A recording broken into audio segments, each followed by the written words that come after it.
大家好，这个是踢脚种踢脚种用。So we're going to be covering today iron palm technique, iron hand, and talking about the iron palm medicine, bruise medicine that you use a little bit.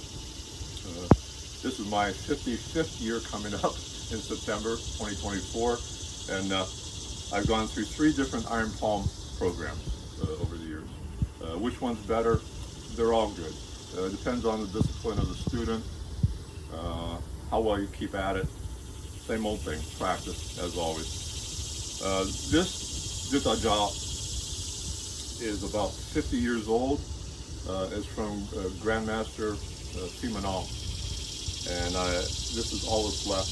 I've kept it and treasured it, so I haven't used it a lot. I have several other jiao medicines. This is a new one from Eng Takwa Sigong, Master Eng from New York City.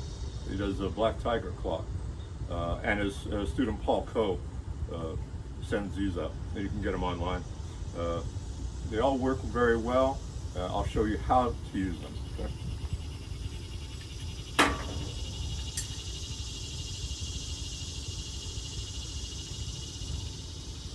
Get a little bit in the palm. Rub it around evenly.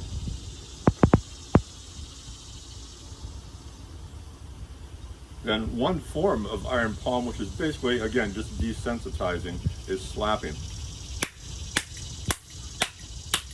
Back of the hand. And be careful at first. Some of these you have to kind of get used to. It depends on your sensitivity. Side, hammer, and back to the palm. And then rub.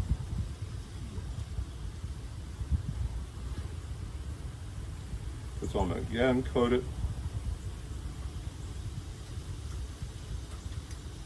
Then you can begin the process. You know, almost all iron palm jiao, all medicines work about the same. Some are older recipes than others. Of course, schools over the years, especially in the 1960s and 70s, claimed that iron palm medicine is the best. Try it for yourself. Right? They're all pretty good. So basic technique for the bag is just over and under. And you can see it's just a very relaxed strike. My body releases into the strike, exhale as you hit.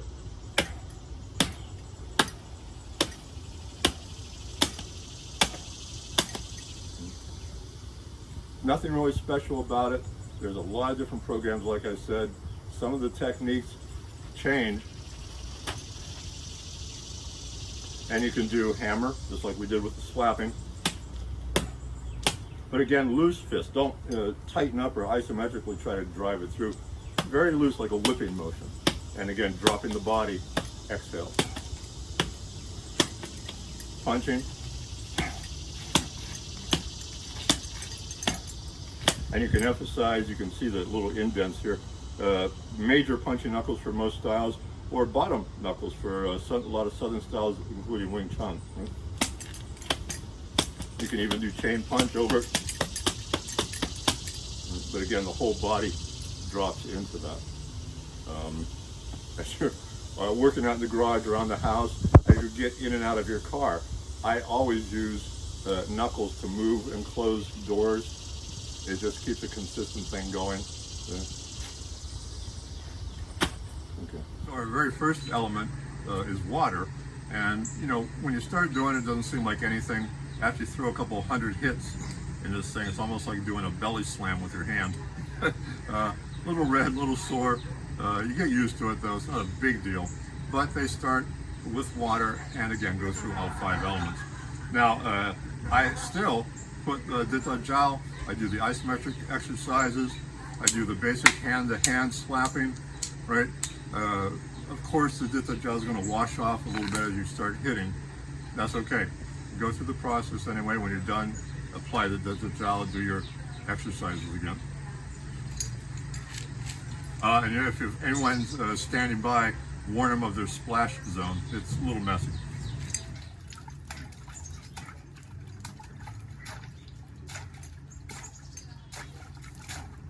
The larger the vat, okay, of course, more water a gallon pressure per square inch. So some guys use these big plastic drum deals and they're full of water.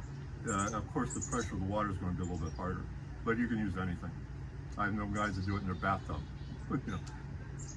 Second one is earth or ground. Now, you know, if you start iron palm training in the winter, you don't want to go outside and dig through the snow to get to the earth. You can always replace it with cork or sand in a large vat or barrel.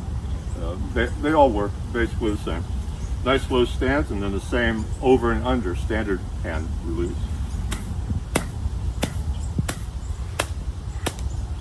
As you have different objects, of course, you can exchange all the way from wrist, elbow, forearm, and back again. I've seen some people do shoulder strike with it, headbutt. I don't do the headbutt, but you know, it's up to you. You'll see a lot of different programs out there. But again, standard for palm, top of the palm, and then backhand into it. Forearms, same thing. Inside, outside, hammer fist, palm. But each one, again, exhale and drop the whole body through it. Very relaxed, like a whip hand.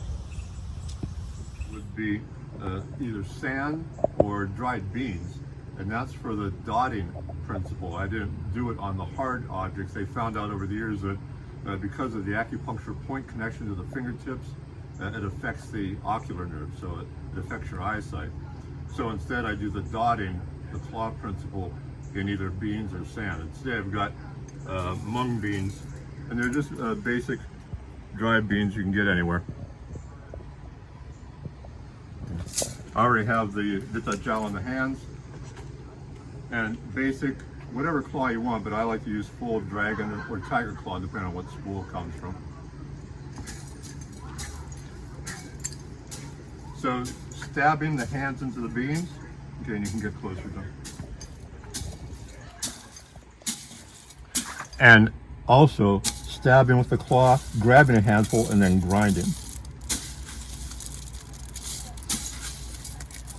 So you get the whole isometric squeeze principle. Also helps if you're doing things like a rolling mantis hand or a full point claw. So that squeezing isometric action will enhance that.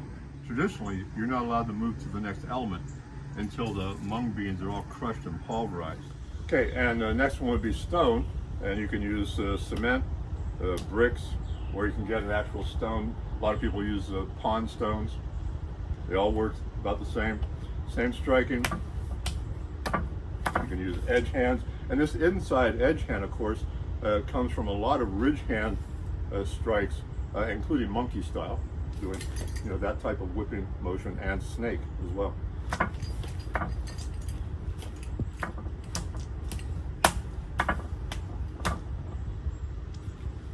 So we're just going to do a little add-on here for the stone brick element, and actually use a stone. So I have this nice one in the backyard here, and again, just a basic example.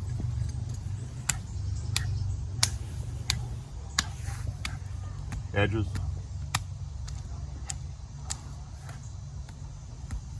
punches, either knuckle set, high and low.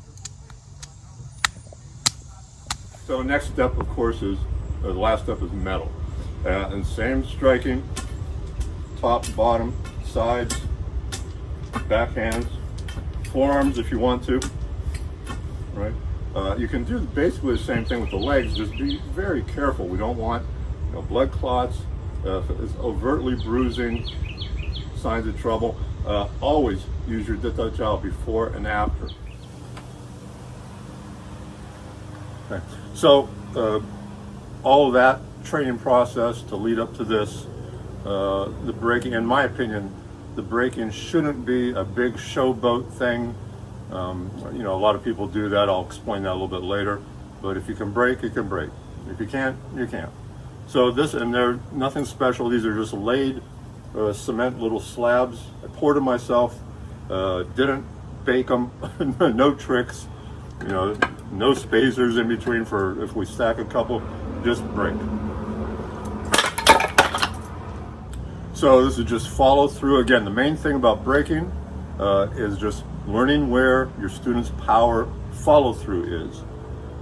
If you make the mistake of hitting the surface of something and pulling it back, it's not going to break and you'll hurt your hand. Okay. So I always tell the student, hit the floor, don't hit the block.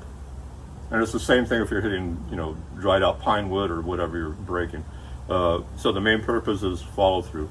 We talked about it before, desensitizing the hand a little bit so you don't hurt your hand if you're striking something. But in actuality, you're actually oversensitizing the hand to the point of being able to do any articulation. I still draw, calligraphy, you know, play guitar, play piano, so you can still move. I have no purple spots or calluses on my hand. Use all the isometric exercises, massage the hand, finger, thumb, and use a good dita gel. I got this one from Sifu Mark Lee. This is a good one. It's a recipe from Eng Takwa, his Sifu, his instructor. So again, just follow through and release it. Okay, so my pet peeve when watching people break is the whole showboat process about, oh, you know, flexing, you know, got to be tough. And yeah, I mean, you know, I enjoy weightlifting. I enjoy isometric strength training, all the body programs that come along with Kung Fu. But the main purpose, again, for breaking is your focus, targeting, follow through. A lot of the showboat action that you'll see from the 1960s up to now, they'll do stuff like this. They'll run the chi path through the arm.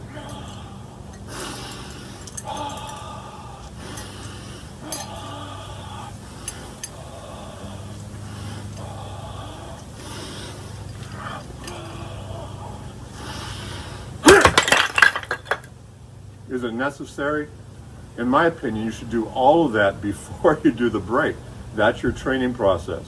When you get up in front of an audience for a demonstration, or if you're testing your students, you just walk up to it and you break. No showboat, no circus act. You know, I mean, everybody has their own thing. It's great. This is just my opinion. So a little closer. Inhale. Drop everything. Good. Easy. Cool. Do it again. That's right. Follow through. Hit the floor. There you go. The important part again is follow through. You saw on the last one, my student got a partial hit. The corner of it broke off, but it didn't follow through. When he hit it the second time, he followed through. So don't hit the surface. That'd be like, you know, if this is the surface of your opponent, you're doing this. Ah! Right? No Bruce Lee movie action, right? You want to follow through. If this is the surface of your opponent, the follow through is way over here. Right? Same thing with breaking. That's the purpose. Going through the training, the test is, can you hit the floor? Can you follow through? Right?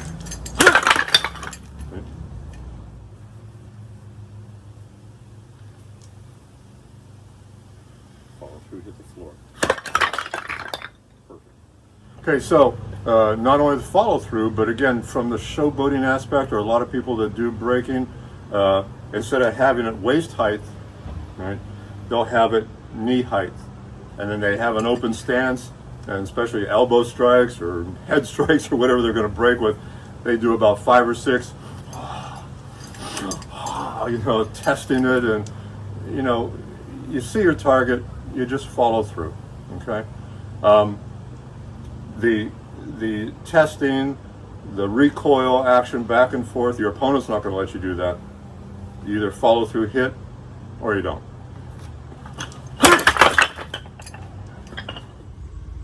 Okay, again, getting that dita gel before and after each element or each structure, no matter what kind of program you follow. Very important. It keeps the blood circulation going, nervous system activity, and of course heat to the bone, muscle, joint connections. Doing so, you also want to do some isometric exercises. Tons of them out there.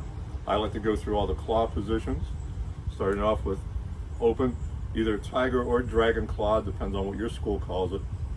Twisting isometrically, squeezing into a fist, snake hand,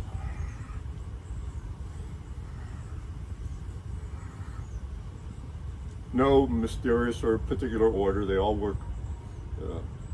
Eagle or black tiger claw, depends on what your school calls it. Ginger hand,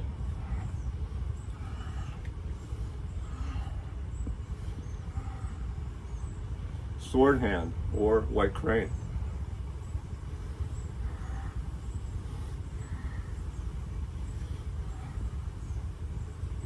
Standard palm.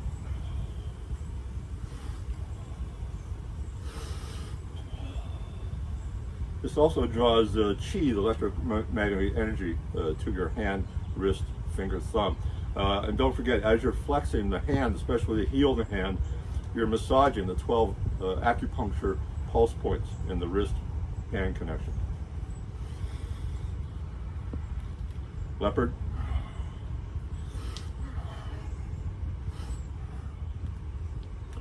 So you can go through all those different claw positions, hand positions, even double fist, punching. Also a process, and you can see this from Green Dragon school, snake turns over, snake arms. This works the whole shoulder, bicep, tricep, forearm, wrist, hand connection.